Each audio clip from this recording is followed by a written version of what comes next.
ආයුබෝවන් චූටිකඩ YouTube නාලිකාවට ඔබ සාදරයෙන් පිළිගන්නවා. ඉතින් අද අපි ඔයාලට අරගෙන ආවිල්ලා තියෙන කොළඹ මාකොළ ප්‍රදේශයේ නිවසක් ගැන විස්තර. අපි බලමු මේ නිවස ගැන විස්තර මොනවද කියලා.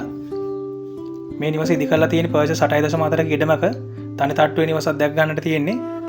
අවුරුදු දෙකමාරක් වගේ තමයි මේ නිවස ඉදි කරලා. ඉතින් ඉතා අලුත් නිවසක්, වාසදායක නිවසක් කියලා අපි හිතනවා. තාප්පේ වැඳලා ගේට්ටුව සවි කරලා තමයි තියෙන්නේ. ඉස්සරහා කාපාක්කයක් දැක් ගන්නට පුළුවන්. අපි බලමු නිවස ඇතුලේ විස්තර මොනවද කියලා. නිදන කාමර දෙකක් දැක ගන්න පුළුවන්. කෑම කාමරයක් තියෙනවා. ටයිල් කරපු ඇටච් බාත්රූම් එකක් තියෙනවා. අංග සම්පූර්ණ ඉදි කරලා. පැන්ට්‍රි එක මුළු තැන්ගයක් තියෙනවා. නිරවුල් සින්නක් කරොප්පු තියෙනවා මේ නිවසට. ගම් වතුර වගේ ස්වභාවික විපත් නැති ප්‍රදේශයක තමයි පිටලා තියෙන්නේ. ඉතින් අපි බලමු නිවසේ බාහිර වටපිටාව ගැන. නිවසේ ඉඳන් බස් මාර්කෙට මීටර 100යි තියෙන්නේ. කඩුවෙල දෙල්ගොඩ බස් මාර්ගය දැක ගන්නට පුළුවන්. 234 380 බස් එක දැක ගන්න පුළුවන්. කිරිබත් ගොඩට ගොඩක් ළඟයි. කඩවතරත් එහෙමයි. ඉතින් දක්ෂිණ අධිවේගී මාර්ගයත් ලබා ගන්න පුළුවන්. පාසල් බැංකුවල් දැක් ගන්නට පුළුවන් බහුලව. සීලර් බඩු කඩ, එතකොට එළවලු කඩ වගේ දේවල් දැක් ගන්න පුළුවන්.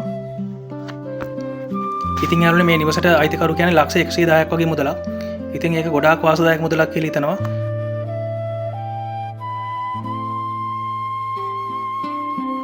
නිවස ගැන විස්තර දැනගන්න ඕන නම් තිරිය දිස්සන දුරකථන අංකයක්. ඒකට ඇමතුමක් ගන්න. මිල ගණන් සාකච්ඡා කරගන්න පුළුවන්. නිවස ගැන තව තොරතුරු තියෙනවා නම් දැනගන්න පුළුවන්. ඉතින් අපි ඉතා ඉක්මනින් තවත් වීඩියෝ එකක් අරන් එන්න බලාපොරොත්තු වෙනවා. අපේ වීඩියෝ එකෙන් අපි අරන් එන්නේ නිවාස, යාන වාහන, දීපල, භාණ්ඩ සේවා වගේ දේවල් ගැන විස්තර.